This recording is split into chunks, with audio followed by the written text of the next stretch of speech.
大家好，阿拉们那个啊，今天嘛咯，老师都把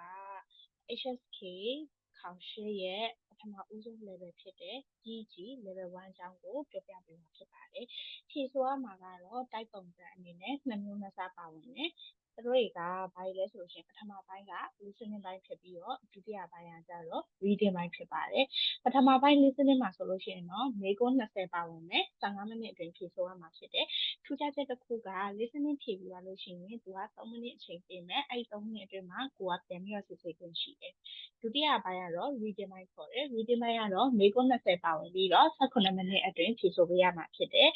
ဒါပေမဲ့ reading ပိုင်းမှာတော့အချိန်ကိုပေးထားခြင်းမရှိဘူးစုစုပေါင်းဖြေဆိုခြင်းကမိနစ်40ရှိပြီးတော့အားလုံးပြန်စစ်ဆေးခြင်းက5မိနစ်ဆိုပြီးတော့ပေးထားပါတယ်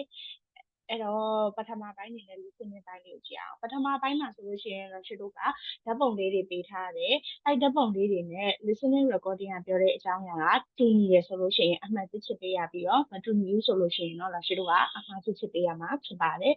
နောက်တစ်ပိုင်းကတော့ရှင်းတို့ဒါကိုတီးပူဖန်လို့ခေါ်တယ်ဒီအပူဖန်ကကြတော့ listening က6ကနေပြီးတော့10အထိရှိရဲအဲ့ဒီမှာ A B C ပုံ3ပုံပေးထားတယ်အဲ့ဒီမှာဘယ်အကြောင်းအရာနဲ့recording ပြောတာနဲ့ကိုက်ညီတယ်လေကိုက်ညီတဲ့ဟာကိုရွေးချယ်ပေးရမှာဖြစ်ပါတယ် A နဲ့ကိုက်ညီဆို A ကိုရွေးချယ်ပေးရမယ် B နဲ့ကိုက်ညီဆို B ကိုရွေးချယ်ပေးရမယ် C နဲ့ကိုက်ညီဆိုရင် C ကိုရွေးချယ်ပေးရမှာဖြစ်ပါတယ်နောက်တစ်ပိုင်းကတော့တီဆန်းပူဖန်လို့ခေါ်ပါတယ်တီဆန်းပူဖန်ကတော့ပုံလေးတွေ A B C D E F ဆိုပြီးတော့ပေးထားတယ်အကြောင်းအရာကတော့သူကဒီမှာပထမဆုံးအနေနဲ့ရှင်းပြထားတယ်ဒါက recording အကြောင်းအရာဖြစ်ပါတယ်ဥပမာဆိုရင်你好你好很高兴认识你အဲ့မှာဆိုရင်ပုံအရကြည့်မယ်ဆိုတော့ရှင်းတော့ C လေးနဲ့ကိုက်ညီတဲ့အတွက် C ကိုထည့်ပေးရဖြစ်ပါတယ်အဲ့လိုပုံစံမျိုးပဲအောက်က17ကနေပြီးတော့15အထိပြောကြပေးသွားမှာဖြစ်ပြီးတော့အဲ့ဒီမှာဘယ်အကြောင်းအရာကကိုက်ညီမှုရှိတယ်လဲဆိုတာကို A B C D E F ဖြစ်ဆက်ပေးရမှာဖြစ်ပါတယ်ဇရုထပိုင်းကကြတော့အကြောင်းအရာ topic တစ်ခုကိုပြောမယ်အဲ့ဒီအကြောင်းအရာပြောထားတဲ့ဟာကိုမှပြန်ပြီးတော့မေးခွန်းမေးမှာဖြစ်ပါတယ်အဲ့ဒီမှာ A B C အဖြေ3ခုပေးထားတယ်ဘယ်ဟာနဲ့ကိုက်ညီတယ်လဲကိုက်ညီတဲ့အဖြေကိုကိုကဖြည့်ဆွတ်ပေးရမှာဖြစ်ပါတယ်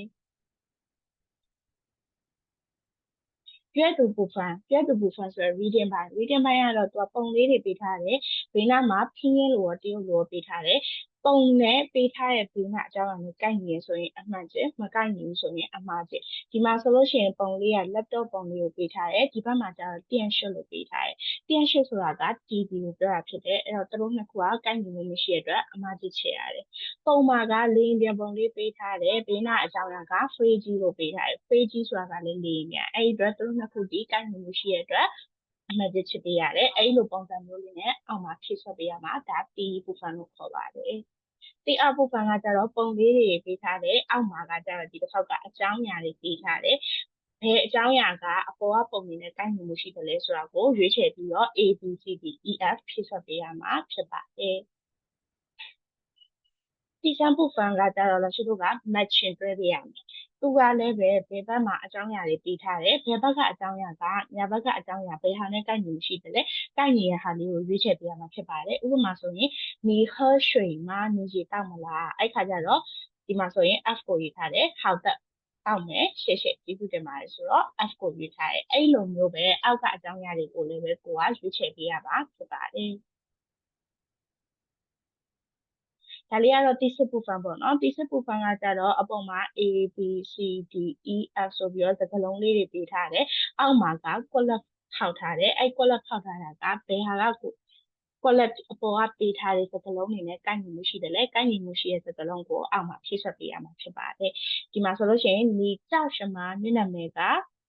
ဘယ်လိုခေါ်တယ်လဲပေါ့နော်အဲ့မှာဆိုလို့ရှိရင်ဒီ名字ကိုဖြည့်ထားဖြစ်ပါတယ်ဒါလေးပါပဲအဲ့တော့ HFK1 မှာဆိုလို့ရှိရင်တော့သူက